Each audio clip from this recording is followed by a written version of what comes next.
I think people are really terrified about cooking steak at home. You bought something really expensive and you want it to be delicious, not overcooked. So I'm going to show you how the pros do it, and it's really easy. So I've got 4 filet mignons. I asked the butcher to trim and tie them so they stay nice and round, and they're 2 inches thick, which is very thick. What I'm making is a classic French bistro dish, which is filet mignon with mustard and mushrooms. Okay, now that they're dry, I'm going to brush them with canola oil, which has a high burning temperature.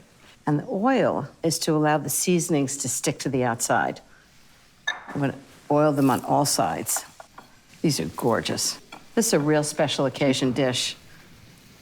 I dry the steaks first so that they'll sear when they cook, and the oil really helps them sear. If they're wet, they might steam instead.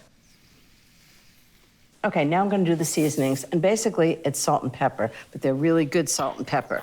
So I've got 2 teaspoons of whole peppercorns that I put in a mortar and pestle, and I just ground it until they're really coarsely cracked.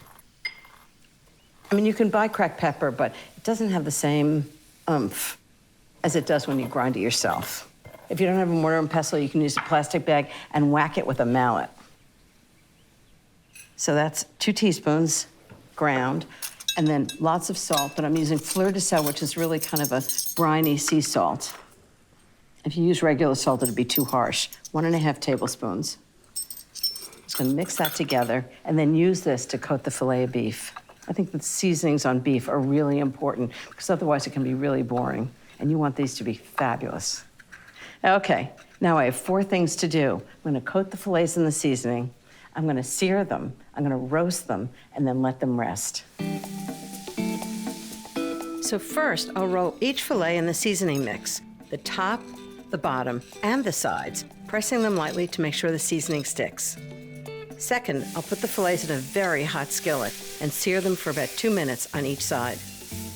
Then third, I'll move them to a sheet pan and roast them at 400 degrees for 8 to 12 minutes until the steaks register 120 degrees.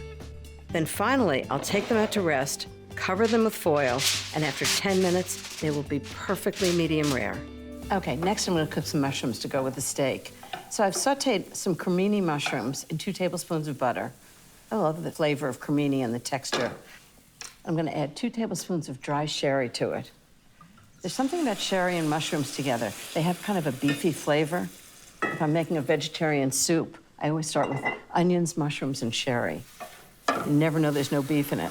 Okay, and while those cook, I'm gonna start the sauce. So I've cooked 1/2 cup of shallots, a little olive oil, right in the pan where the steak was made. And that's just the start of the sauce. Next, I'm gonna turn the heat off, add 3 tablespoons of cognac, turn the heat back on, and stir the cognac to deglaze the skillet. It takes about 2 minutes for the cognac to evaporate and the shallots to become tender. Now I'll pour in 1 1/4 cups of heavy cream, stir it in, and simmer the sauce for 5 minutes until it's just thickened. Next, I'll add 1/4 cup of Dijon mustard and 1/2 teaspoon of whole grain mustard and stir them together. Okay, the mustard sauce is ready, and I'm ready to assemble the dish. So the first thing is, I'm gonna season the mushrooms. A little salt and pepper. Give it a stir. The flavors are so good together, the cremini mushrooms and the sherry, a little salt and pepper. Okay, time to assemble them. So I've got the fillets, they've already rested. How good do they look? Wow. And a dinner plate. And I'm gonna take one of the fillets and I'm gonna put it right on the plate and take the strings off. I just think it's really important not to serve a filet beef with strings attached. People get them caught in their teeth. It's not attractive. Okay, next, do a little bit of sauce. Look how gorgeous this is. I love the coarse mustard. You can really see that it's mustard sauce. I'm just gonna do it kind of restaurant style. Since it's a restaurant style dish, you can do it any way you like. Just drizzle it around the outside. It smells so good. And then the mushrooms on top.